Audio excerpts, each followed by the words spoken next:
వాగీషాద్యా సమనస సర్వార్థానాముపక్రమే యన్నత్వా కృతకృత్యాస్య స్తన్నమామి గజాననం.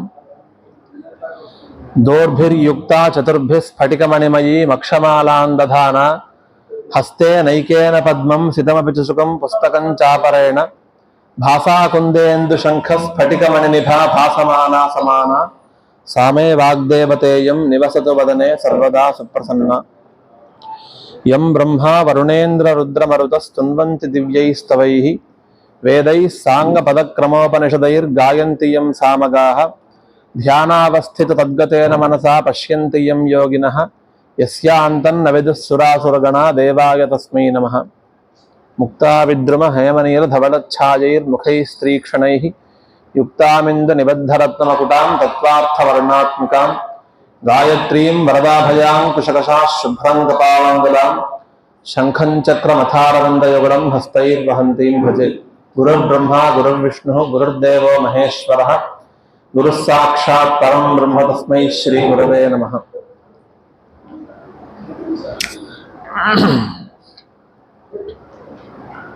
సభాయే నమః.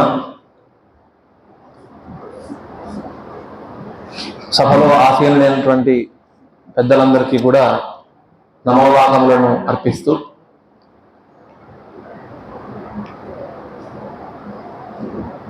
శ్రీ విద్యాశంకర వేద విజ్ఞాన పరిషత్ వారు నిర్వహించేటటువంటి స్వాధ్యాయ బ్రహ్మయజ్ఞ సహిత ద్వితీయ వేదార్థ ప్రవచన సప్తాహం రెండవ రోజు. ఇంతవరకు మనం ఉదయం నుంచి వేదంలో ఉన్నటువంటి అనేక పవిత్రమైనటువంటి విశేషమైనటువంటి మంత్రాలని ఇక్కడ పారాయణ చేసుకోవటం జరిగింది. ఈ సప్తాహ సందర్భంలో వేదం అనేది అందరికీ కూడా పరమ ప్రమాణభూతమైనది కాబట్టి ఎవరు ఏ విషయం చెప్పినా కూడా వేద ప్రమాణంగా తీసుకొనే చెప్తూ ఉంటారు. కాబట్టి అలా వేదాన్ని ప్రమాణంగా తీసుకొని చెప్పినటువంటి విషయాలనే మనం ఆచరించాలి. కాబట్టి అటువంటి వేదంలో ఉన్నటువంటి విషయాలని కొంతవరకు ఆస్తికులకి తెలియచేయాలనే ఉద్దేశంతో సాయంత్రం పూట ఈ ప్రవచన కార్యక్రమాన్ని ఏర్పాటు చేశారని అనుకుంటూ ఉంటాను. అందులో భాగంగా నిన్నటి రోజున నిత్యకర్మలలో చాలా ప్రధానమైనటువంటిది సంధ్యావందనం గురించిన విశేషాలని ప్రముఖ వేద పండితుల ద్వారా మీరు వినే ఉంటారు. ఈ రోజున వేదంలోనే మరొక ముఖ్యమైనటువంటి విషయాన్ని వినే ప్రయత్నంలో అందరికీ కూడా చాలా సుపరిచితమైనటువంటి అంశము, అలానే అందరికీ కూడా ఎంతో అవసరమైనటువంటి అంశము గో విజ్ఞానం.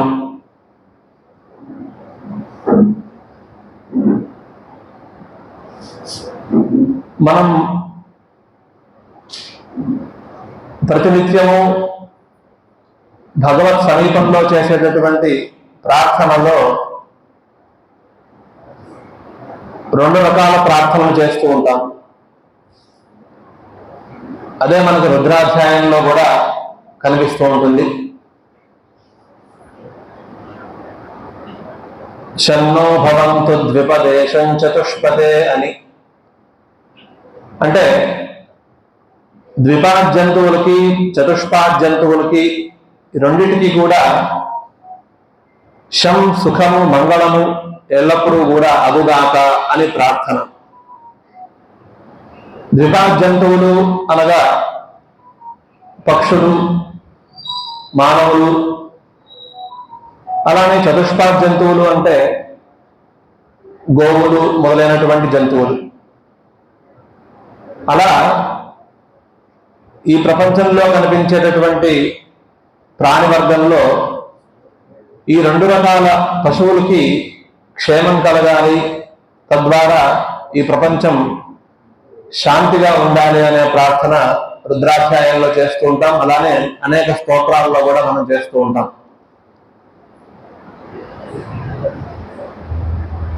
మరొక ముఖ్యమైన విషయం ఏమిటి అని అంటే, ఈ చతుష్పాద్ జంతువులలో ఉన్నటువంటి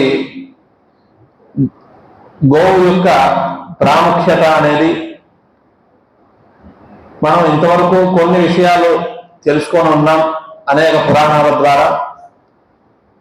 ఈ రోజున ఆ పురాణాలకి మూలభూతమైనటువంటి వేదాలలో గోవుల గురించి ఎటువంటి విషయాలు ఉన్నాయి, ఆ విషయాలని తెలుసుకునే ప్రయత్నం చేస్తున్నాం. గోవు మనకి నిత్య జీవితంలో చాలా ప్రధానమైనటువంటి జంతువు. గోవు ద్వారా లభించే పాలతో మనం దేవుడికి అభిషేకం చేస్తూ ఉంటాం. అలానే మన నిత్య జీవితం కూడా ఆ పాలతోనే ప్రారంభమవుతూ ఉంటుంది. గోవు ద్వారా లభించేటటువంటి పాలు, తద్వారా దధి, పెరుగు, అలానే దాని నుంచి వచ్చేటటువంటి ఘృతం, ఇవన్నీ మన నిత్య జీవితానికి అలానే మన ఆముష్మిక జీవితానికి కూడా ఎంతో ఉపయోగపడతాయి. ఆముష్మిక జీవితం అంటే మనం ఈ రోజున ఈ జన్మలో దేవతలను ఉద్దేశించి చేసేటటువంటి హోమాది కార్యక్రమాలలో గోఘృతంతో మనం హోమం చేస్తూ ఉంటాం. దేవతలకు చేసేటటువంటి హోమాది కార్యక్రమాలలో ప్రధానమైనటువంటి ద్రవ్యంగా ఆజ్యం చెప్పబడింది. ఎక్కడైనా ఒక క్రతువులో విశేషంగా ద్రవ్యమేమి చెప్పనప్పుడు ఆజ్యాన్నే ద్రవ్యంగా తీసుకోమని శాస్త్రకర్తలు సూచించారు. అంతటి ప్రాముఖ్యత గోఘృతానికి ఇచ్చింది శాస్త్రం. అటువంటి గోవు మనకి ఎల్లప్పుడూ కూడా మనం క్షేమంగా ఉండటం కోసం మనల్ని అనుగ్రహిస్తూ ఉంటుంది. ఆ గోవులో సమస్త దేవతలు కొలువై ఉంటారని పురాణాలు తెలియజేస్తున్నాయి. ఆ గోవుకు కనుక మనం ప్రదక్షిణం చేసినట్లయితే సమస్త దేవతలకి ప్రదక్షిణం చేసినటువంటి ఫలితం కూడా మనకు లభిస్తుంది అని చెప్తున్నాయి. అలానే ఆ గోవుకి సేవ చేయడం ద్వారా అనేక పాపాలు పోతాయి, అలానే మన కోరికలన్నీ కూడా సిద్ధిస్తాయి అని అనేక ఉపాఖ్యానాల ద్వారా తెలుస్తూ ఉన్నాయి. వేదంలో ఒక చోట సాక్షాత్తు వేదమే మాట్లాడుతూ ఈ గోవు అనేది అందరికీ కూడా చాలా అవసరమైనటువంటి జంతువు, చాలా స్నేహపూర్వకమైనటువంటి జంతువు. గౌర్భావ సర్వస్య మిత్రం అని చెప్పింది. స్నేహితుడిని ఎవరు కాదనుకుంటారు? అందరూ కూడా స్నేహితుడు కావాలి, స్నేహంగా మాట్లాడుకునేటటువంటి మనిషి అవసరము అని ఇలా అనుకుంటూనే ఉంటారు. అలా జంతువులలో మన పట్ల స్నేహభావాన్ని ప్రదర్శించి మనల్ని స్నేహితులుగా భావించేటటువంటి జంతువు ఎవరు అనంటే, ఏ జంతువు అనంటే అది గోవు మాత్రమే అని వేదం చెప్పింది. గౌర్భావ సర్వస్య మిత్రము అని.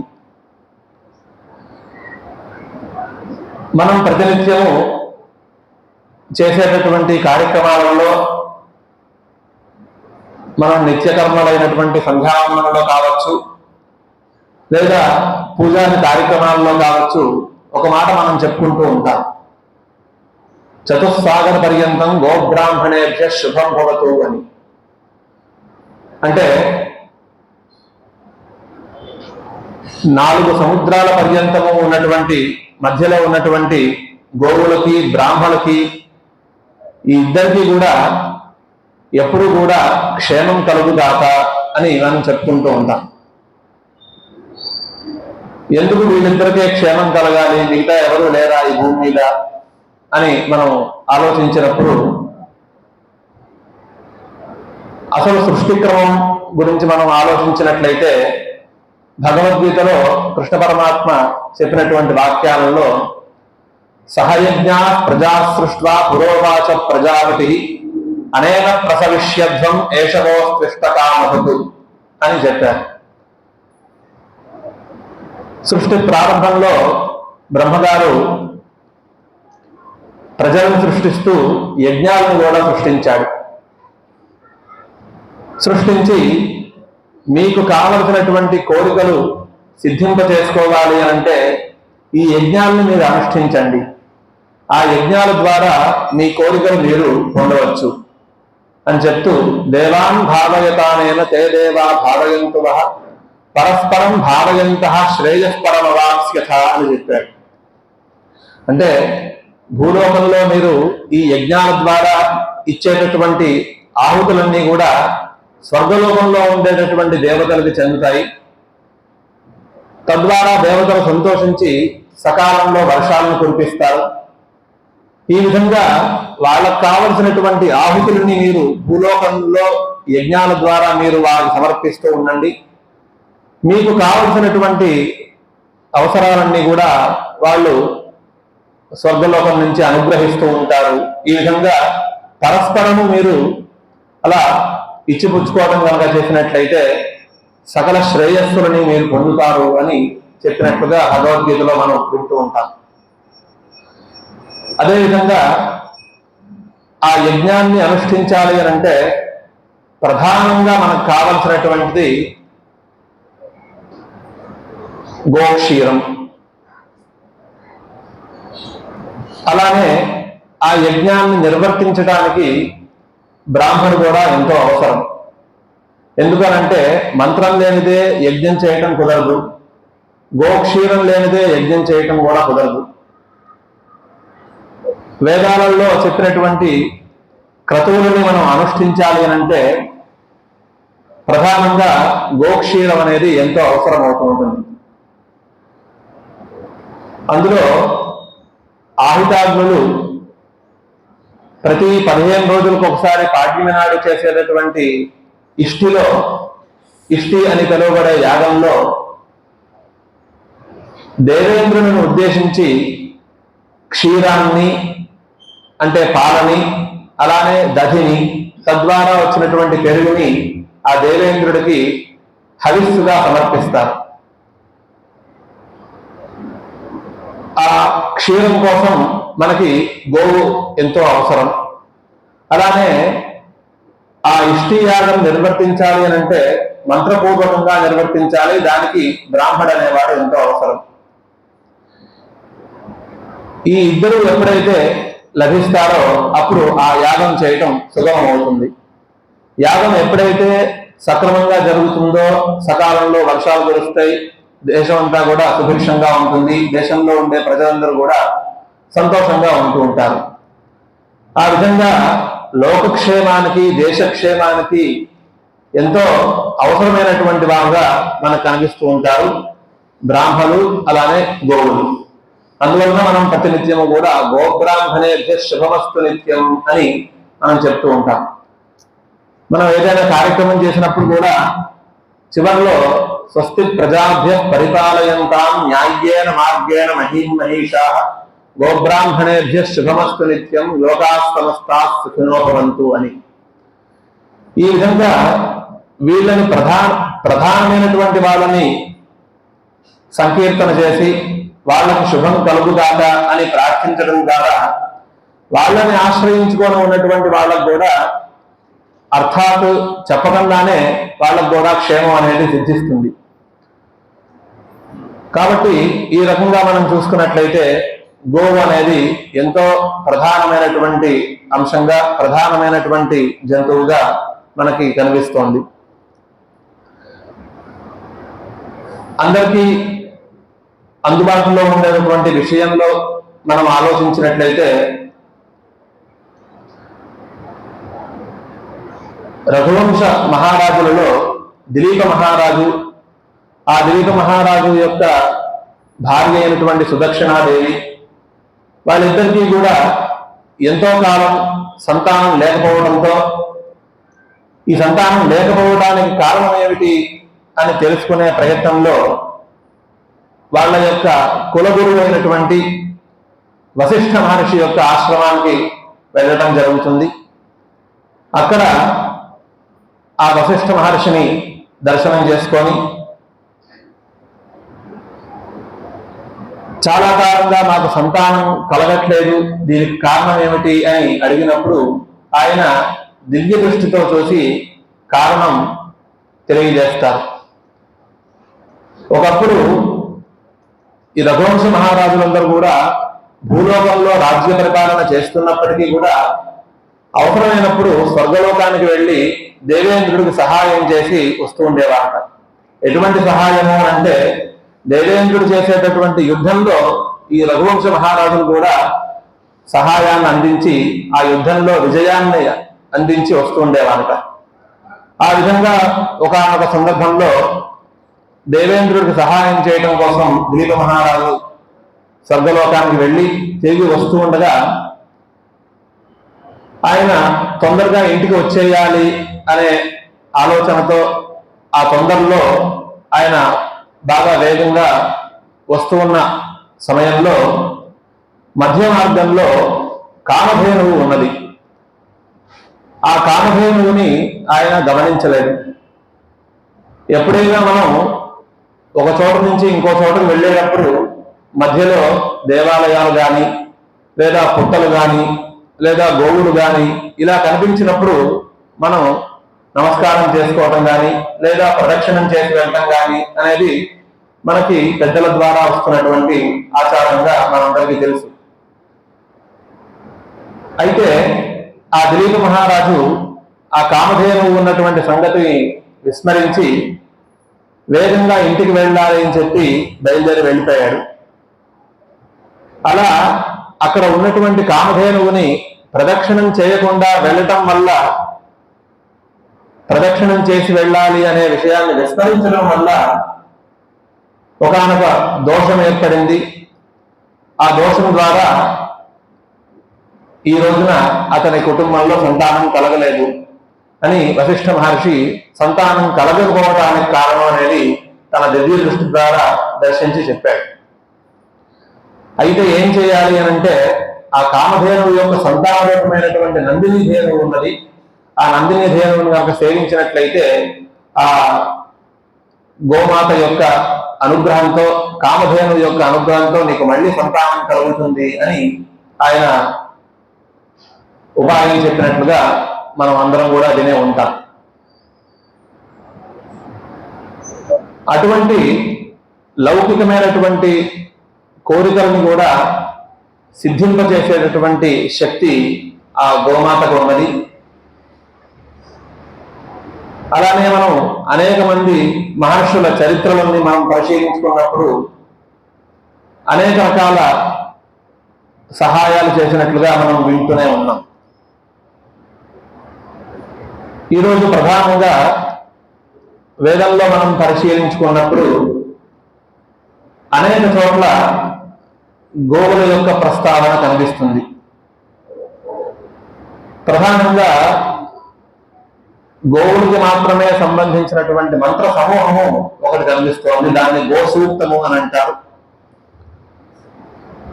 ఆగావో అగ్మన్నుత భద్రమక్రన్ సీదంతు గోష్ఠే రణయంత్వస్మే ప్రజాపతి పురురూపా ఇహ స్యుః ఇంద్రాయ పూర్వీ ఋషసోదుహానాః. ఈ సూత్రంలో మొత్తం 8 మంత్రాలు కనిపిస్తున్నాయి. ఈ 8 మంత్రాలతో కూడినటువంటి ఈ మంత్ర సమూహానికి గోసూక్తము అని పేరు. ఎక్కడైనా గోపూజాది కార్యక్రమాలలో మనం ఈ మంత్రాలని మనం అక్కడక్కడ వింటూనే ఉంటాం. ఈ మంత్రాలు ఏం చెప్తున్నాయి అని అంటే, గోవులు మా ఇంటికి చాలా ఉత్సాహంగా వస్తూ ఉండాలి. ఆగావో అగ్మన్. ఎందుకు అనంటే, ఒకరింటికి మనం వెళ్ళేటప్పుడు వాళ్ళ ఇంట్లో మనకి చాలా అనుకూలంగా ఉంటుంది, వారు మనల్ని ఆదరిస్తారు అనే ఒక ధైర్యంతో మనం వెళ్తూ ఉంటాం. కొందరిళ్ళకి మనం వెళ్ళం, అక్కడ మనకు అనుకూలంగా ఉండదు, ప్రతికూలంగా ఉంటుంది అనే భావంతో మనం ఆ విషయాన్ని విడిచిపెట్టేసేసి వేరే ప్రయత్నం చేస్తూ ఉంటాం. అలా గోవుడు మా విషయంలో ప్రతికూలమైనటువంటి వాతావరణం ఇక్కడ కలుగుతుంది అనే ఆలోచన లేకుండా అనుకూలంగా ఉంటుంది అని భావించి మా ఇంటికి ఎప్పుడు కూడా వస్తూ ఉంటారు గోవులు. అలానే మన లోకంలో కూడా మన వాడుక భాషలో కూడా గొడ్లొచ్చే వేళ అంటుంటారు, గోధూళిక సమూహం అని అంటుంటారు, గోధూళిక సమయం అని అంటుంటారు. అది చాలా పవిత్రమైనటువంటిది. ఆ సమయంలో కనుక మనం ఏ పని చేసినా కూడా అది నిర్విఘ్నంగా పూర్తవుతుందని అందరూ కూడా విశ్వసిస్తూ ఉంటారు. ఆ విధంగా గోవులు చాలా సంతోషంగా మా ఇంటికి వస్తూ ఉండాలి. అలానే ఉత భద్రమక్రన్ మా ఇంటికి వచ్చి మాకు ఎల్లప్పుడూ కూడా మంగళాన్ని చేకూరేలాగా అనుగ్రహిస్తూ ఉండాలి. అంటే మా ఇంట్లో ఆ గోవులు ఉండటం వల్ల మా ఇంట్లో ఎల్లప్పుడూ కూడా శుభ పరంపర కొనసాగుతూ ఉండాలి. అలానే సీదంతు గోష్ఠే రణయంత్వస్మే మా ఇంట్లో ఉన్నటువంటి ఆ గోశాలలో అవి ఎల్లప్పుడూ కూడా నివసిస్తూ ఉండాలి. అది నివసించడం వల్ల మా ఇల్లు పవిత్రమవుతుంది. ఆ పవిత్రమవటం వల్ల మేము సుఖంగా ఉంటాం, మా మనస్సులన్నీ కూడా ప్రశాంతంగా ఉంటాయి, మేము ఇంట్లో ఉండటానికి చాలా సుఖంగా ఉంటూ ఉంటుంది. ఇప్పుడు చూడండి, లోకంలో అనేక మంది చాలా కష్టపడి జీవనంలో ఇల్లు కొనుక్కుంటూ ఉంటారు. కానీ ఇల్లు కొనుక్కున్నాక ఆ ఇంట్లో మేము ప్రశాంతంగా ఉండలేకపోతున్నామండి, మనశ్శాంతి లేదండి అనుకుంటారు. ఎంతో డబ్బు పెట్టి కొనుక్కున్నామండి కానీ మనశ్శాంతి లేదండి అనుకుంటారు.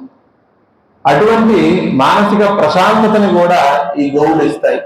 అవి వచ్చి మన ఇళ్లలో ఉంటే చాలు, ఆ వాటి యొక్క సాన్నిధ్యం వలనే ఆ దోషాలన్నీ తొలగిపోతాయి, మనకి మంచి వాతావరణం ఏర్పడుతుంది, మనకి చాలా ప్రశాంతత చేకూరుతుంది.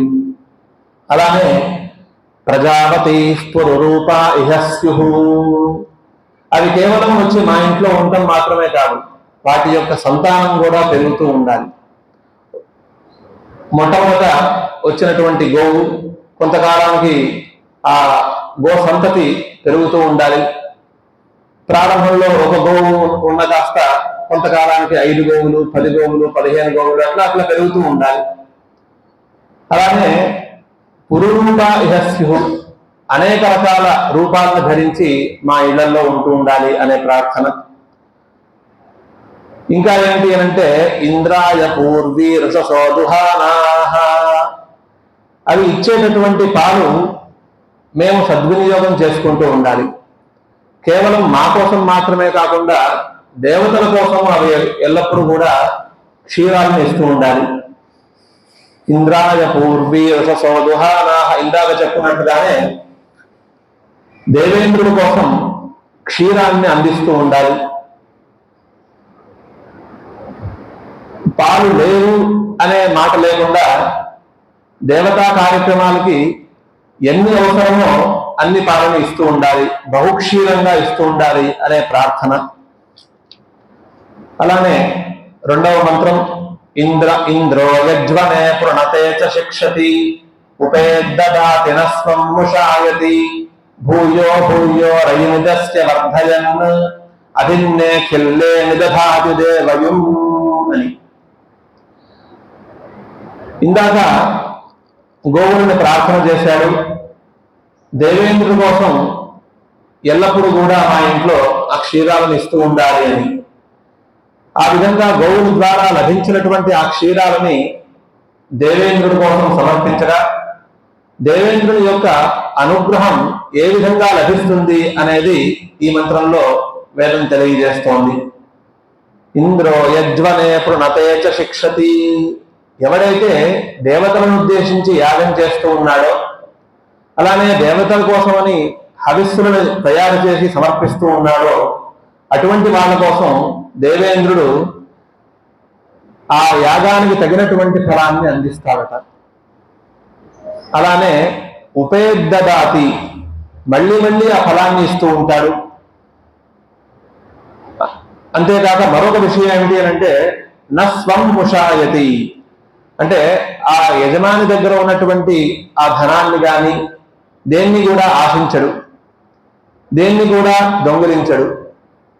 ఈ మాటకి అర్థం ఏమిటి అంటే కొన్ని కొన్ని సందర్భాలలో వేదాల్లోనే కనిపిస్తూ ఉంటుంది సోమమభీషహాపి వత్స విశ్వంయార్చత్ అని.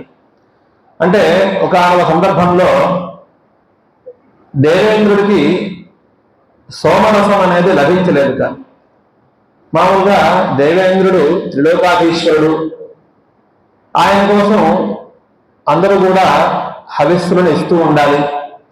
ఎక్కడైతే భూలోకంలో సోమయాగాలు జరుగుతూ ఉంటాయో ఆ యాగాలన్నిటిలోనూ ప్రధానంగా దేవేంద్రుని ఉద్దేశించి సోమరసాన్ని ఇస్తూ ఉంటారు. అలా త్వష్ట ప్రజాపతి చేసినటువంటి ఒక యాగంలో ఆయన దేవేంద్రుని ఉద్దేశించి సోమరసాన్ని ఇవ్వలేదట. ఎందుకని ఇవ్వలేదు అని అంటే త్వష్ట ప్రజాపతి యొక్క కుమారుడైనటువంటి వృత్రాసురుణ్ణి దేవేంద్రుడే సంహరించాడు. అందువల్ల ఆయన దేవేంద్రుడు లేకుండా వేరే దేవతలకు ఇస్తూ ఆ యాగాన్ని పూర్తి చేస్తున్న సందర్భంలో దేవేంద్రుడు బలాత్కారంగా ఆ సోమరసాన్ని తాగినట్టుగా ఒక ఉపాఖ్యానం కనిపిస్తూ ఉంటుంది. ఆ విధంగా ఇక్కడ దేవేంద్రుడికి చెందినటువంటి హవిస్సులని ఎవరైతే ఇవ్వకుండా ఉంటారో వాళ్ళ దగ్గర నుంచి ఈ హవిస్సులని దొంగిలించటం అనేది మానవుల విషయంలో ఆయన చేయడు అనే మాట ఇక్కడ కనిపిస్తోంది. ఉపేద్దాతినస్వం ముషాయతి. మరేం చేస్తాడు అంటే భూయో భూయో రయజస్య వర్ధయన్ను, ఆయన ఇవ్వదలుచుకున్నటువంటి ఫలాన్ని మళ్ళీ మళ్ళీ ఇస్తూ ఆ యజమానిని వృద్ధి పొందింపజేస్తూ ఉంటాడట.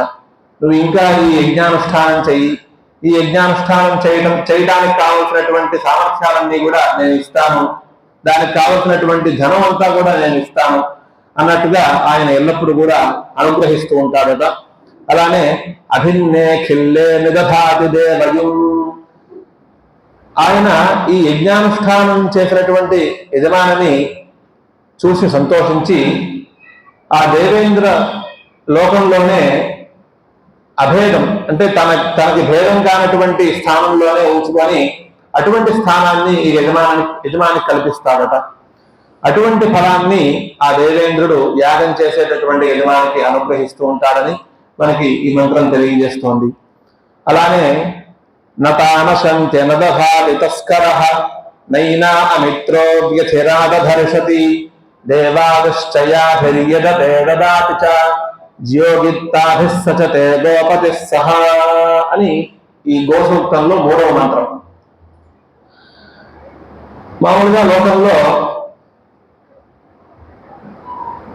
గోవును దానం చేసినట్లయితే మనం ఉన్న చోటు నుంచి ఇంకో చోటుకు వెళ్ళిపోయింది, ఆ గోవును వాళ్ళు ఏం చేస్తారో పోషిస్తారో ఏం చేస్తారో తెలియదు అని సామాన్యంగా అనుకుంటూ ఉంటారు. కానీ ఈ మంత్రంలో ఏం చెప్తోంది అంటే దేవాదుశ్చయాభిర్యజతే దదాతి చ, దేవతలను ఉద్దేశించి ఏ గోవులైతే సమర్పించబడుతున్నాయో అలానే ఏ గోవులనైతే దానం చేస్తున్నారో అవన్నీ కూడా నశంతి, అవేవి కూడా నశించట్లేదు అని స్పష్టంగా వేదం తెలియజేస్తోంది. అంటే అవి క్షేమంగా ఉంటున్నాయనే మనం అర్థం చేసుకోవాలి. అలానే నదధాతి తస్కరః, మరి నశించట్లేదు అంటున్నారు, మరి ఎవరైనా దొంగలు వచ్చి ఆ గోవుల్ని దొంగిలించిపోవడం లాంటివి ఏమైనా జరుగుతాయా అంటే అది కూడా జరగవుట. నదధాతి తస్కరః, అందువల్లనే మన వాళ్ళందరూ కూడా గోదానం చేయండి అని చెప్తూ ఉంటారు. గోదానం చేయటం వల్ల ఒక రకంగా పుణ్యం ఏమిటి అని అంటే చేసిన వాడికి పుణ్యం లభిస్తుంది, పుచ్చుకున్న వాడి దగ్గరికి వెళ్ళినటువంటి ఈ గోవులు కూడా నశించకుండా ఉంటాయి, లేకపోతే మళ్ళీ ఎక్కడో చోటకి వెళ్ళిపోయే ప్రమాదం కూడా ఉంటుంది. అందువల్లనే గోదానం చేయమని చెప్తూ ఉంటారు. ఆ మాట చెప్పడంలో ఈ ఉద్దేశం కూడా ఒకటి అని మనకి ఈ మంత్రం ద్వారా తెలుస్తోంది. నతానశంత్య నదధాతి తస్కరః నైనా అమిత్రో వ్యథిరాదధర్షతి. ఒకరికి బద్ధశత్రువుడు ఉన్నాడు, వాడు ఎప్పుడు కూడా వీరి యొక్క బాధని వీడి యొక్క దుఃఖాన్ని కోరుకుంటూ ఉంటాడు. అటువంటి శత్రువు కూడా ఈ దానం ఇచ్చినటువంటి గోవుని ఏమి చేయగట. నైనా అమిత్రో వ్యతిరాజ భరషతి, అటువంటి శత్రువు కూడా ఈ గోవుని హింసించడు అని ఈ మంత్రంలో వేదం చెప్తోంది. దేవాగుశ్చయాభిర్యజతే దదాతి చ జియోగిత్తాభిస్సచతే గోపతి సహా. అలా దానం చేసినటువంటి యజమాని గోవులతో గోపాలకులతో సహా ఆ దాన మహిమ వల్ల గోలోకంలో వాడు నివసిస్తూ ఉంటారు అని కూడా ఈ మంత్రం మనకి తెలియజేస్తోంది. అలానే తర్వాత మంత్రం నత అర్వా రేణుక కాటో అశ్నుతే నసగ్స్కృతత్రముపయంతిత అభి ఉరుగాయమభయంతస్యత అను గావో మర్త్యస్య విచరంతి యజ్వనః. ఇక్కడ ఒక చిత్రమైనటువంటి విషయం మనకి వేదం తెలియజేస్తోంది. మామూలుగా మనందరికీ కూడా తెలిసినటువంటి విషయం ఏమిటి అంటే, వేగంగా వెళ్ళేటటువంటి జంతువుల్లో గుర్రం గురించి మనందరికీ బాగా తెలుసు. అందువల్లనే రథాలకి గుర్రాలను కట్టడం, ఆ గుర్రం వేగం బాగా వెళుతుంది కాబట్టి ఆ గుర్రాలను ఆశ్రయించి వాటిని పోషిస్తూ మహారాజులు వీళ్ళందరూ కూడా వెళుతూ ఉండటం అనేది మనందరికీ కూడా తెలుసు. కానీ ఇక్కడ నత అర్వా రేణుక కాటో అశ్నుతే, గుర్రాల కంటే కూడా గోవులు అధిక వేగంతో వెళుతూ ఉంటాయి అని ఈ మంత్రం చెప్తోంది. అంటే బాగా వేగంగా వెళ్లే సమయంలో డెక్కల ద్వారా భూమి మీద ఉన్నటువంటి దుమ్ము పైకి లేస్తుంది. అటువంటి దుమ్ము అనేది గుర్రాల కంటే కూడా గోవులకే ఎక్కువగా లేస్తుందని ఇక్కడ చెప్తోంది. అంటే గుర్రాల కంటే కూడా గోవులే బాగా వేగంగా వెళతాయి అని చెప్పడంలో ఆంతర్యం అన్నమాట. నసగ్స్కృతత్రముపయంతిత అభి. అలానే గుర్రాలను తోలేవాడి చేతిలో ఎలా అయితే ఒక కర్ర ఉంటుందో అదేవిధంగా గోవులను తోలేవాడి చేతిలో కూడా ఉంటుంది. కానీ కొన్ని గోవుల విషయంలో, అంటే గుర్రాల కంటే బాగా వేగంగా వెళ్ళేటటువంటి గోవుల విషయంలో అటువంటి దండం కూడా అవసరం లేదు అని ఇక్కడ చెప్తోంది. నసగ్స్కృతత్రముపయంతిత అభి. అటువంటి గోవుల విషయంలో ఆ దండాన్ని కూడా సంస్కారం మాత్రంగా కూడా ఉపయోగించరు అని. అంటే మామూలుగా మరొక చోట చూసుకున్నట్లయితే ఇష్టికి యాగానికి సంబంధించినటువంటి ప్రకరణంలో గోవుల ద్వారా లభించేటటువంటి క్షీరాన్ని పొందే క్రమంలో ప్రాతకాలంలోనే గోవులని మేతకి పంపిస్తారు. ఆ పంపించడం కూడా ఒకానొక వృక్షానికి సంబంధించినటువంటి కొమ్మతోనే ఆ గోవుల్ని పంపించాలి అని యత్పర్ణ శాఖయా వత్సానపాకరోతి బ్రహ్మణ ఇవైనా నపాకరోతి అని మరొక చోట చెప్పింది. అంటే మోడుగ వృక్షానికి సంబంధించినటువంటి ఆ కొమ్మతోనే ఆ గోవులని మేతకు పంపించాలి. అలా కనుక పంపించినట్లయితే సాక్షాత్తు మంత్రంతోనే సాక్షాత్తు బ్రహ్మస్వరూపమైనటువంటి ఆ శాఖతోనే పంపించినట్లు అవుతుంది అని అక్కడ వేదం వ్యాఖ్యానం చేసింది. అంటే పలాస వృక్షానికి బ్రహ్మకి ఉన్న సంబంధం ఏమిటి అనంటే, పూర్వము దేవతలు వాళ్ళు ముక్తిని పొందటం కోసం బ్రహ్మ విచారం చేద్దామని సంకల్పించుకున్నారు. అలా సంకల్పించుకొని ఎక్కడ ఈ బ్రహ్మ విచారం చేద్దాము అని వెతుకుతూ ఉండగా ఒక వృక్షం కనిపించింది. ఆ వృక్షం కింద కూర్చొని వాళ్ళు బ్రహ్మ విచారం చేశారు. ఆ వృక్షం పేరే పలాస వృక్షము. దేవా వై బ్రహ్మన్న వదంత తత్పర్ణ ఉపాశ్రణోత్ సుశ్రవా వై నామ. వాళ్ళు ఆ పలాస వృక్షం కింద కూర్చొని ఈ బ్రహ్మ విచారం చేశారు కాబట్టి వాళ్ళు చేస్తున్నటువంటి ఆ బ్రహ్మ విచారాన్ని సాక్షాత్తుగా ఆ పలాస వృక్షం అంటే మోదుగ వృక్షం విన్నది కాబట్టి దానికి సుశ్రవాహ అనే పేరు వచ్చింది. అంటే మంచి చెవులు కలది అని అర్థం. అంటే ఎప్పుడైతే మన ఇంద్రియాలు సద్విషయాలని వినటం కానీ సద్విషయాలని చూడటం కానీ సద్విషయాలని పలకటం కానీ చేస్తాయో అప్పుడే ఆ ఇంద్రియాలకి సార్థకత. కాబట్టి అటువంటి లోకంలో ఉన్నటువంటి చాలా ఉత్తమమైనటువంటి విచారాల్లో బ్రహ్మ విచారం ఒకటి. అటువంటి బ్రహ్మ విచారాన్ని ఆ పలాశ వృక్షం విన్నది కాబట్టి దానికి సుశ్రవాహ అనే పేరు వచ్చింది. అంతేకాకుండా సాక్షాత్తు పరబ్రహ్మ స్వరూపం అని కూడా వ్యాఖ్యానం చేసింది వేదం, బ్రహ్మవై పర్ణః అని. కాబట్టి అటువంటి ఆ పలాశ వృక్షానికి సంబంధించిన కొమ్మతో ఆ గోవుని కనుక మేతకి తోలినట్లయితే సాక్షాత్తు బ్రహ్మస్వరూపమైనటువంటి ఆ పలాశ వృక్షంతోనే ఆ గోవుని మేతకి తోలినట్లు అవుతుంది అని అక్కడ వ్యాఖ్యానం చేసింది.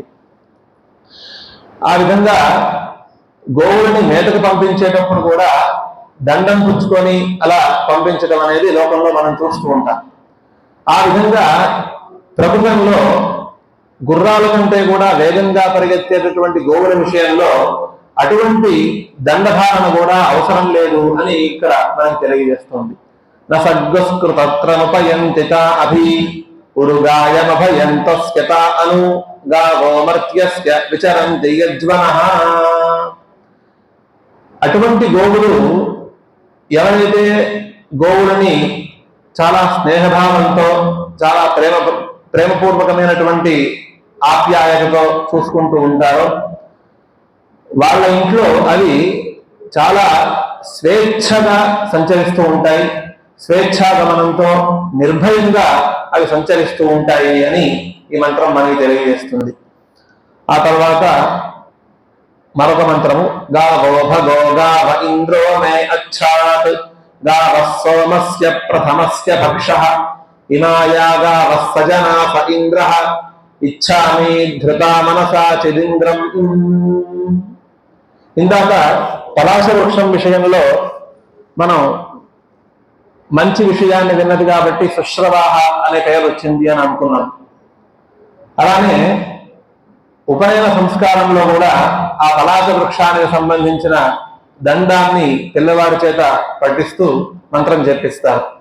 సుశ్రవ సుశ్రవ సమ్మాకురు యథాత్మగుం సుశ్రవ సుశ్రవా అసి ఏవమహగుం సుశ్రవ సుశ్రవా భూయాసం అని ఈ విధంగా మంత్రం చెప్పిస్తారు. అంటే ఓ పలాశ వృక్షమా, నీకు సుశ్రవా అనే పేరు ఉంది, అటువంటి నీకు సంబంధించిన ఆ దండాన్ని నేను ధరిస్తున్నాను. ఇటుపైన నేను కూడా నీలాగా మంచి మంచి విషయాలను వింటూ ఉండాలి, నాకు కూడా సుశ్రవాహ అనే పేరు రావాలి అని అక్కడ ప్రార్థన ఆ మంత్రంలో కనిపిస్తోంది. అయితే మంచి విషయాలు ఏమిటి అని అంటే మనం ప్రార్థించేటటువంటి ప్రార్థనా మంత్రాలలో భద్రం కర్ణే శృణుయామదేవాః అని ప్రార్థిస్తూ ఉంటాం. అంటే నా చెవులు ఎప్పుడు కూడా మంగళప్రదమైనటువంటి శబ్దాన్నే వింటూ ఉండాలి. ఇక్కడ మంగళప్రదమైనటువంటి శబ్దం అంటే ఏమిటి అంటే వేద మంత్ర శబ్దాలే, వేదధ్వని. మనం లోకంలో అనేక రకాల ధ్వనులు వింటూ ఉంటాం. అవి తాత్కాలికమైనటువంటి సుఖాన్ని కలిగించిన తర్వాత కాలంలో పరిణామ కాలంలో అవి దుఃఖాన్ని కలిగిస్తూ ఉంటాయి. అలా కాకుండా శాశ్వతమైనటువంటి నిత్యమైనటువంటి మంగళప్రదమైనటువంటి శబ్దం ఏదయ్యా అంటే వేద శబ్దం మాత్రమే. అటువంటి వేద శబ్దాన్ని ఎల్లప్పుడూ కూడా వింటూ ఉండాలి. వేదోక్తమైనటువంటి యజ్ఞయాగాది క్రతువులని నేను ఎల్లప్పుడూ కూడా నా చక్షురింద్రియాలతో చూస్తూ ఉండాలి. భద్రం పశ్యేమాక్షభిర్యజత్రాః అని. ఇక్కడ మంగళప్రదములు అనంటే వేద శబ్దములు, వేద మంత్రములు, వేదోక్త కర్మానుష్ఠానములు. అలానే మనం ప్రకృతంలో మనం చూసుకున్నట్లయితే వేదంలో చెప్పబడినటువంటి విషయాన్ని మనం వింటున్నాం కాబట్టి ఇవి కూడా మంగళప్రదమైనటువంటి విషయాలనే మనం వింటున్నాం కాబట్టి మనం కూడా సుశ్రవాహ అని ఆ నామాన్ని మనం పొందాము అని మనం కూడా అనుకోవచ్చు. ఇంకా చెప్పాలి అంటే వేదంలోనే మరొక చోట అనేక రకాల తపస్సుల గురించి చెప్తూ ఋతం తపస్, సత్యం తపస్, శృతం తపస్, శాంతం తపః అని చెప్పింది. అంటే సద్విషయాలను వింటం కూడా ఒకనొక తపస్సు అని చెప్పింది. అటువంటి ఆ సద్విషయాలని వినేటటువంటి ఏర్పాటు మనకి విద్యాశంకర వేద విజ్ఞాన పరిషత్ వారు చేశారు. ఈ 5వ మంత్రంలో గోవుల గురించి ఇంకా చెప్తోంది వేదం. గావో భగో గావ ఇంద్రో మే అచ్ఛాత్ గావో భగః, గోవులే మాకు మంచి ఐశ్వర్యప్రదములు, మా ఇంట్లో సౌభాగ్యాన్ని కలిగించేటటువంటి పుణ్యప్రదమైనటువంటి జంతువులు. అలానే గావో గావ ఇంద్రో మే అచ్చాత్, ఆ గోవులు నిర్మలమైనటువంటి మనస్సుతో ఉంటూ ఉంటాయి. అంటే ఎవరి పట్ల కూడా వైషమ్య దృష్టి లేకుండా, ఎవరి పట్ల కూడా హాని కలిగించకుండా అందరినీ ఒకే రకమైనటువంటి దృష్టితో చూసేటటువంటి జంతువులు గోవులు. అటువంటి నిర్మలమైనటువంటి మనస్సుతో ఉన్నటువంటి ఆ గోవులే మాకు ప్రభువులు, అవే మాకు సాక్షాత్తు ప్రత్యక్ష దైవ స్వరూపాలు. గావః సోమస్య ప్రథమస్య భక్షః, గోవులే సోముడికి మొట్టమొదటి స్థానములు అని కూడా ఇక్కడ ఈ మంత్రం చెప్తోంది. అంటే ఉదాహరణగా సోమయాగం చేయాలి అని అంటే సాక్షాత్తుగా చేయటానికి వీల్లేదు. ముందుగా ఆహ్వానం అనేటటువంటి ఒకనొక క్రతువు చేయాలి. ఆ తర్వాత సంవత్సర కాలం పాటు అగ్నిహోత్రానుష్ఠానం చేస్తూ దర్శ పూర్ణమాస యాగాలను చేస్తూ ఆ తర్వాత సోమయాగం చేసేటటువంటి అర్హత అతనికి వస్తుంది. ఆ విధంగా మనం చూసుకున్నట్లయితే సోమయాగం చేయాలి అనే సంకల్పం ఎప్పుడైతే కలుగుతుందో ముందుగా వాళ్ళు దేనికోసం వెతుకుతారు అంటే గోవుల కోసం వెతుకుతారు. గోవుల ద్వారా మనకి పాలు లభించాలి, తద్వారా దధి, తద్వారా ఘృతము, ఈ సంభారాలన్నీ కూడా గోవు ద్వారా మనకి లభిస్తాయి. కాబట్టి గోవు గురించి అందరూ కూడా పర్యవేక్షిస్తూ ఉంటారు, ప్రయత్నిస్తూ ఉంటారు. కాబట్టి సోమత్యాగానికి కూడా మొట్టమొదటిగా ప్రయత్నం చేసేటటువంటిది వస్తువు గో వస్తువు. అలానే హిమాయాగా వస్సజనాస ఇంద్రః, ఈ గోవులు సాక్షాత్తు ఇంద్రస్వరూపములు. అది ఎలా కుదురుతుంది అని అంటే ఈ గోవుల్ని పరిపాలించేవాడు దేవేంద్రుడు. మనకి భాగవతంలో ఒక కథ కనిపిస్తుంది. కృష్ణ పరమాత్మ నందగోకులంలో ఉంటున్నటువంటి రోజులలో ఆ గోకులంలో ఉన్నటువంటి గోవులన్నింటినీ కూడా దేవేంద్రుడు మాయం చేసేస్తాడట. ఆ విషయాన్ని వెంటనే సాక్షాత్తు కృష్ణ పరమాత్మే కాబట్టి ఆ విషయాన్ని గమనించి మళ్ళీ వెంటనే అక్కడ ఎన్ని గోవులు ఉండాలో అన్ని గోవుల్ని మళ్ళీ సృష్టిస్తాడు. సరే, కొంత సమయానికి భూలోకంలో నందగోకులంలో ఏం జరుగుతోంది అని దేవేంద్రుడు స్వర్గలోకంలో నుంచి చూడగా ఇంతకుముందు ఎన్ని గోవులు ఉన్నాయో అన్ని గోవులు అక్కడ కనిపిస్తూనే ఉంటాయి. ఈయన మాయం చేసినటువంటి గోవులు కానీ మాయం చేయడం వల్ల వాళ్ళు దుఃఖించడం కానీ ఏమీ కూడా అక్కడ కనిపించకపోవడం అనేది దేవేంద్రుడు చూసి వెంటనే కృష్ణ పరమాత్మ యొక్క పాదాల మీద పడి క్షమించమని ప్రార్థించినట్లుగా భాగవతంలో మనం వింటూ ఉంటాం. కాబట్టి ఈ గోవుల్ని దేవేంద్రుడే పరిపాలిస్తూ ఉంటాడు అని మనకి ఈ మంత్రంలో తెలియజేస్తోంది. హిమాయాగా వస్సజనాస ఇంద్రః ఇచ్ఛామి ధృతా మనసా చిదింద్రం.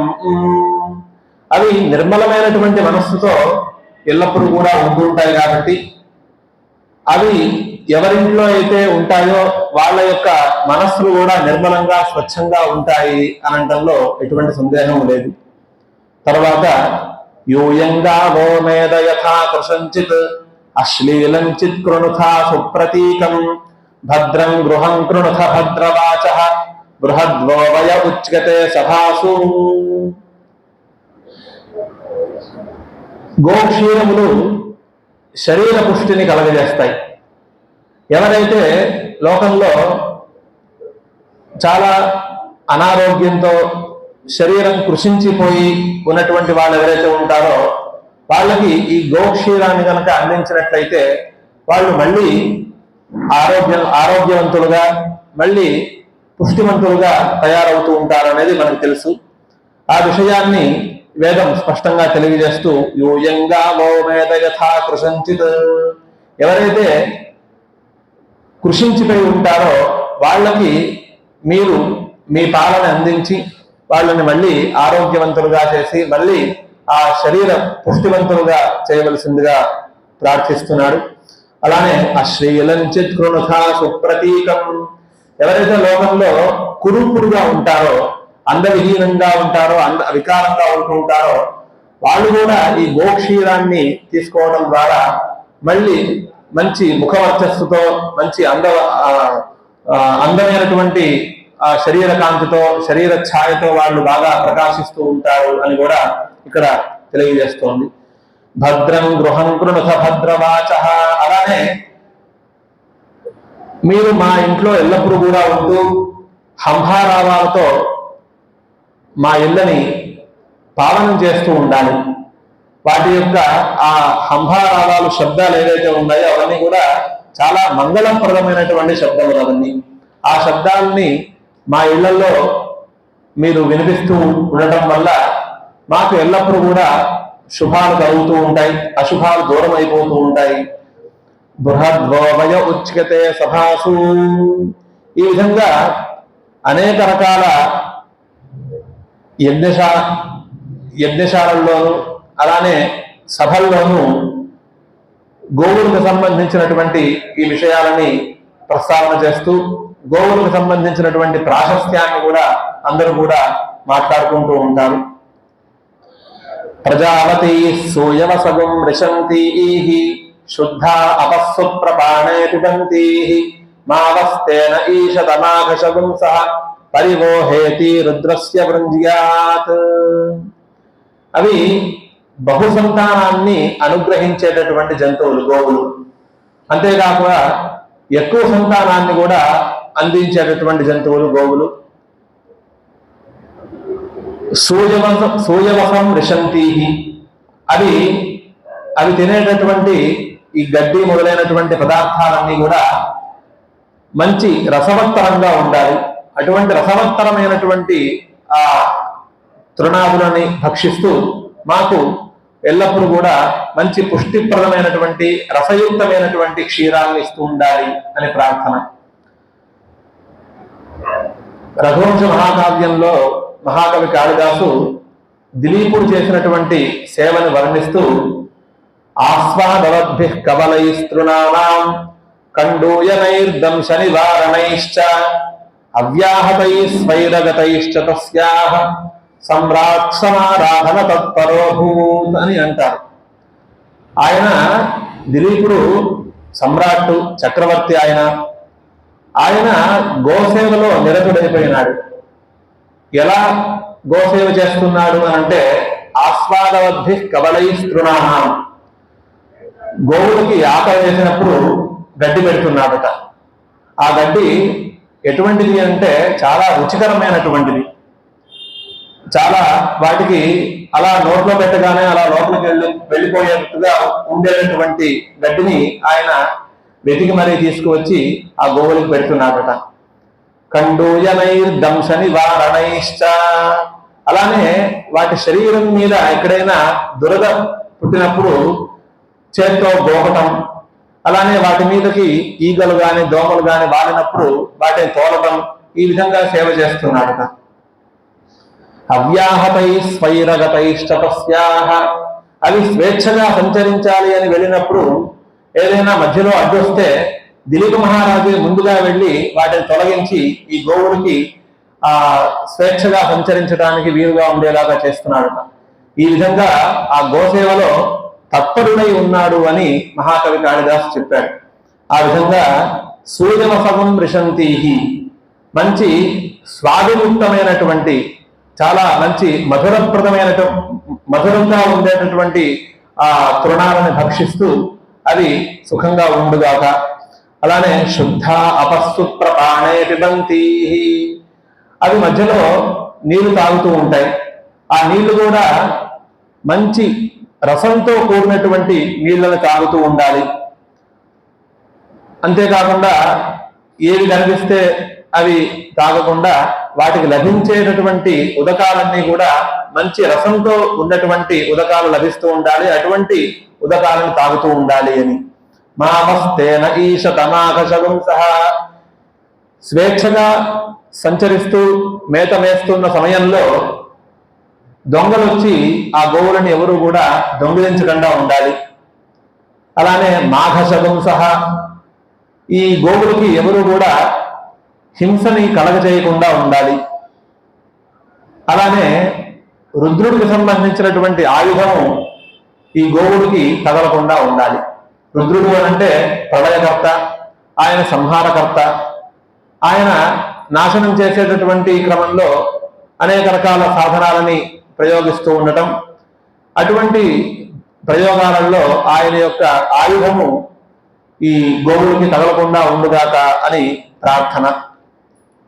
ఉపేదముపపర్చనం ఆసుగోషూపపృచ్యతాం ఉపర్షభస్య రేతసి ఉపేంద్ర తవ వీర్యే.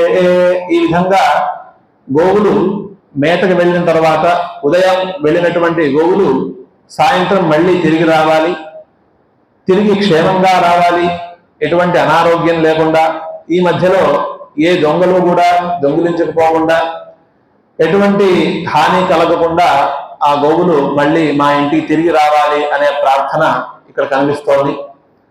అలానే మనకి అశ్వమేధ ప్రకరణంలో అన్నహోమాలని కొన్ని చేస్తారు. వాటిల్లో గవ్య శబ్దంతో వ్యవహరించేటటువంటి కొన్ని మంత్రాలు ఉన్నాయి. మయోభూర్వాతో అభివాతూస్రా ఇది గవ్యాని జుహోతి అని. ఆ మంత్రాలలో కూడా మనకి గోవుల గురించి ప్రస్తావన కనిపిస్తూ ఉంటుంది. ఆ మంత్రాలలో చెప్పినటువంటి విషయాలు ఏమిటి అంటే, గోవులు మేతకు వెళ్ళినప్పుడు గాలులన్నీ కూడా వాటికి అనుకూలంగా వీస్తూ ఉండాలి. వాత మయోభూర్వాతో అభివాతు అని అంటే విపరీతమైనటువంటి గాలుల వల్ల వాటికి ఇబ్బందులు కలుగుతాయి. అటువంటి ప్రతికూలమైనటువంటి వాతావరణం లేకుండా, విపరీతమైనటువంటి గాలులు వీయకుండా ఎంతవరకు గాలి అవసరమో అంతవరకు మాత్రమే వీస్తూ ఉండాలి. మందం మందం నుదతి పవనశ్చానుకూలో యథాత్వమని కాళిదాసు చెప్పినట్లుగా గాలి నెమ్మదిగా వస్తుంటే మనస్సుకి హాయిగా ఉంటుంది. అదేవిధంగా ఆ పశువుల విషయంలో కూడా ఆ గాలులు నెమ్మదిగా వీస్తూ ఉండాలి. ఊర్జస్వతి రోషధీరారిశంతాం, ఇందాక మనం చెప్పుకున్నట్లుగా అవి తినేటటువంటి గడ్డి, ఆ గడ్డి చాలా రసయుక్తంగా ఉండాలి, అటువంటి గడ్డినే అవి మేస్తూ ఉండాలి అనే ప్రార్థన. పీవస్వతీర్జీవధన్యా పిబంతు, అవి మధ్య మధ్యలో నీళ్లు తాగుతూ ఉంటాయి. ఆ నీళ్లు మంచి రసయుక్తమైనటువంటి నీళ్లను తాగుతూ ఉండాలి. ఆ నీళ్లను తాగిన తర్వాత ఆ నీళ్లు మళ్ళీ పాలుగా మారి మాకు లభిస్తూ ఉంటాయి. అటువంటి పాలని తీసుకోవడం ద్వారా ప్రాణం నిలుస్తుంది. అందువలనే జీవధన్యాహ అని ఒక విశేషణం వేసింది వేదం. అంటే ఇక్కడ జీవమే ధనము, ఏదైతే ప్రాణం ఉంటుందో ఆ ప్రాణాన్నే ధనంగా వర్ణించింది వేదం. అటువంటి ప్రాణరూపమైనటువంటి ధనాన్ని ఇచ్చేటటువంటివి గోవులు. అటువంటి గోవుల్ని పద్వతే రుద్రవృడా, ఓ రుద్రుడా, ఆ గోవుల్ని ఎల్లప్పుడూ కూడా సుఖంగా ఉండేలాగా అనుగ్రహించు అని. అలానే యా స్వరూపా విరూపా ఏకరూపా యాసామగ్నిరిష్ట్యా నామా నివేద యా అంగిరసస్తపసేహ చక్రు తాభ్యః పర్జన్యమహి శర్మ యచ్చ. ఈ మంత్రంలో వరుణదేవుణ్ణి ప్రార్థిస్తూ చెప్పేటటువంటి మాటలు. యాహ స్వరూపాహ విరూపాహ ఏకరూపాహ, బయటకు వెళ్ళినటువంటి గోవులలో అన్ని ఒకే రకమైనటువంటి శరీర ఆకృతి కలవి ఉన్నాయి. అంటే కొన్ని ఆవులు కృషించిపోయి, కొన్ని ఆవులు బాగా బలిష్టంగా ఉన్నవి. అలా కాకుండా అన్ని ఒకే రకంగా ఉన్నటువంటి ఆవులు ఉన్నాయి. అలానే విరూపాహ, అనేక రకాల రంగులతో కూడి ఉన్నాయి ఆ గోవులన్నీ కూడా. అలానే ఏకరూపాహ, అవన్నీ కూడా గోజాతికి సంబంధించినవే ఉన్నాయి. మధ్యలో వేరే జాతికి సంబంధించిన పశువులు ఏవి కలిసి లేవు. అటువంటి ఆ గోవులని యాసాం అగ్ని ఇష్ట్యా నామాని వేద. అంటే గోవులకి సా విశ్వాయుస్సా విశ్వవ్య చాస్సా విశ్వకర్మ అని యాగ సమయంలో కొన్ని సందర్భాలలో నామకరణం చేస్తారు.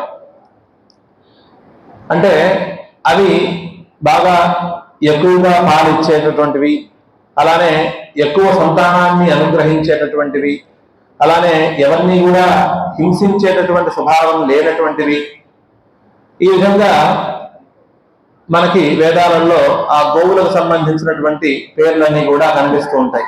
సరస్వతి ప్రియే ప్రేయసి మహివిశ్రుత్యేతాని తే అగ్నియే నామాని సుకృతం మా దేవేషు బ్రూతాతని.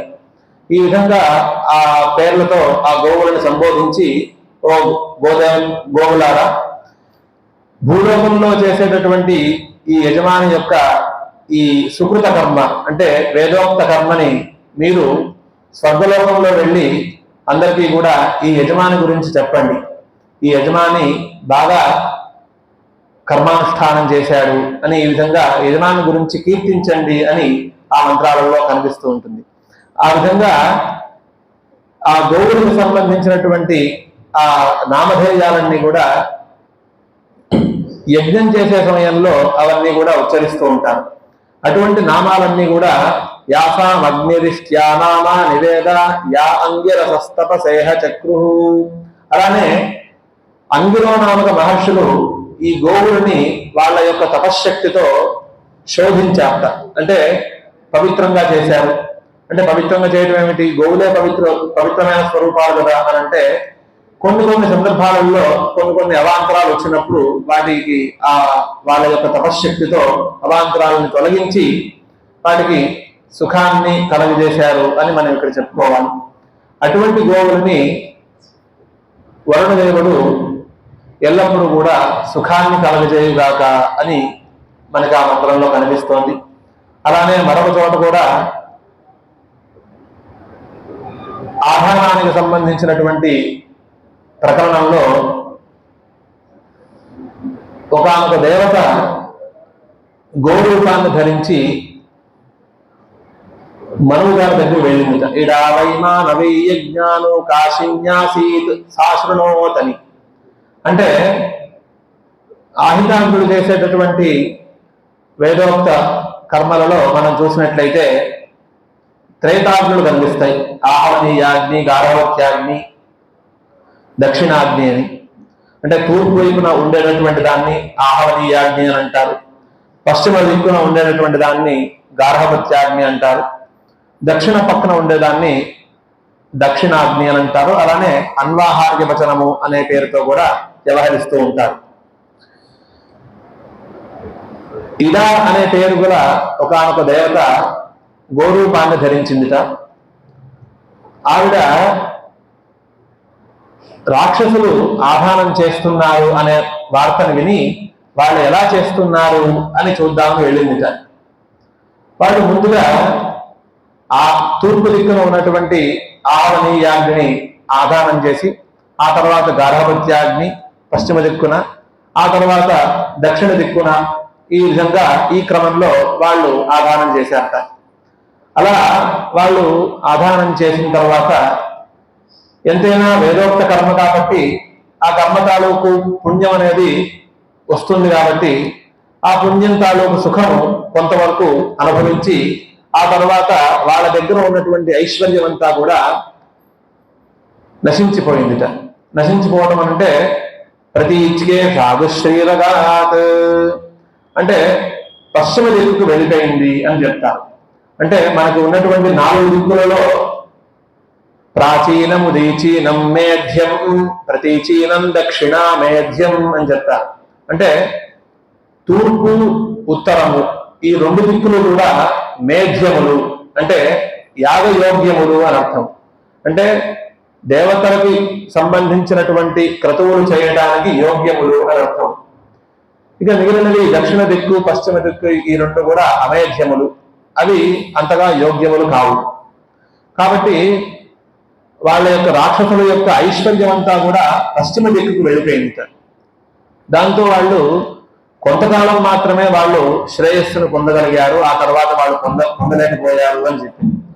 ఆ తర్వాత దేవతలు ఆధారం చేస్తున్నారు అనే విషయం అనే వార్త విని దేవతలు ఎలా చేస్తున్నారు అని తెలుసుకోవడం కోసం వెళ్ళింది.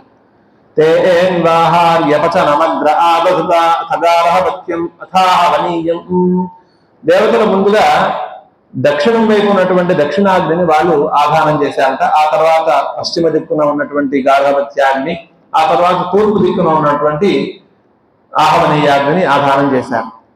ఇలా చేయడం ద్వారా వాళ్ళు శ్రేయస్సును పొందారు. అలానే వాళ్ళు స్వర్గలోకాన్ని పొందారు. స్వర్గలోకం ఎప్పుడు కూడా తూర్పు వైపున ఉంటుంది అని వేదాల్లో వర్ణన కనిపిస్తూ ఉంటుంది. ఆ విధంగా వాళ్ళ యొక్క సంపద కూడా తూర్పు వైపుకే వెళ్ళింది. అలానే స్వర్గలోకాన్ని పొందారు అని చెప్పారు ఇక్కడ వేదంలో కనిపిస్తోంది. అలానే ప్రజాంతునవేత్యంత ఇది దేవతలు రాక్షసుల కంటే కూడా శ్రేయస్సుని పొందగలిగారు, స్వర్గాన్ని పొందగలిగారు. కానీ ప్రజా సంపద, పశు సంపదని వాళ్ళు పొందలేకపోయారు. అంటే వాళ్ళు చేసినటువంటి విధానంలో కనుక ఆధారం చేసినట్లయితే ప్రజా సంపత్తి, పశు సంపత్తి అనేవి లభించవు అని చెప్తూ ఇడా అనే పేరు గల దేవత గోరూపాన్ని ధరించింది అని మనం చెప్తున్నాం కదా. ఆవిడే మళ్ళీ మరొక విధానాన్ని కూడా తెలియజేస్తుంది. ముందుగా గార్హపత్యాగ్ని కనుక ఆధారం చేసినట్లయితే ఈ గార్హపత్యాగ్ని ప్రజాపశు సంపద కలిగించే సామర్థ్యం కలది. ఆ తర్వాత ఆహవనీయాగ్ని, ఆ తర్వాత దక్షిణాగ్ని, ఆ తర్వాత ఆహవనీయాగ్ని. ఈ విధంగా కనుక చేసినట్లయితే వాళ్ళకి ప్రజాపశు సంపద లభిస్తుంది. అలానే వాళ్ళు ఈ లోకంలో, మనుష్య లోకంలో సుప్రతిష్ఠితులుగా ఉంటారు. అలానే స్వర్గలోకానికి సంబంధించినటువంటి ప్రయత్నం కూడా, ఫలం కూడా వాళ్ళకు లభిస్తుంది అని ఈ విధంగా మనకి గోరూపాన్ని ధరించినటువంటి ఇడా అనే పేరు గల ఒకనొక దేవత చెప్పినటువంటి సంగతులు మనకి వేదాల్లో కనిపిస్తున్నాయి. అలానే గోవుకి సంబంధించినటువంటి పాదంలో ఘృతం ఉంటుందని కూడా మనకి వేదాల్లో కనిపిస్తున్నాయి. మానవీ ఘృతపదీ మైత్రావరుణి అనే మంత్రాలలో గోవుకు సంబంధించిన ఆ పాదంలో ఘృతం ఉంటుంది అనే విషయాలు కూడా అక్కడ కనిపిస్తున్నాయి. అందువల్లనే పూర్వకాలంలో ఎడ్లతో పొలాన్ని దున్నిస్తూ ఉండేవారు. ఇవాళ ట్రాక్టర్లు వచ్చినాయి.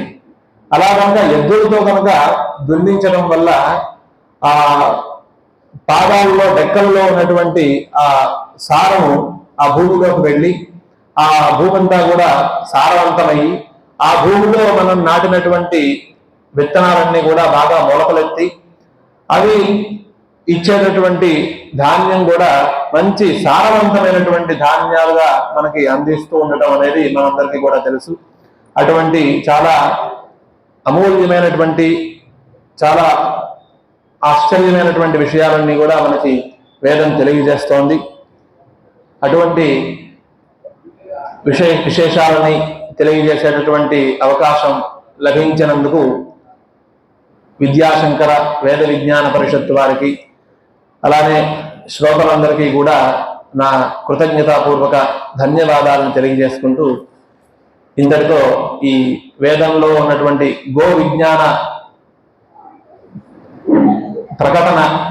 ప్రయత్నాన్ని ఇంతటితో విరమిస్తున్నాను. స్వస్తి.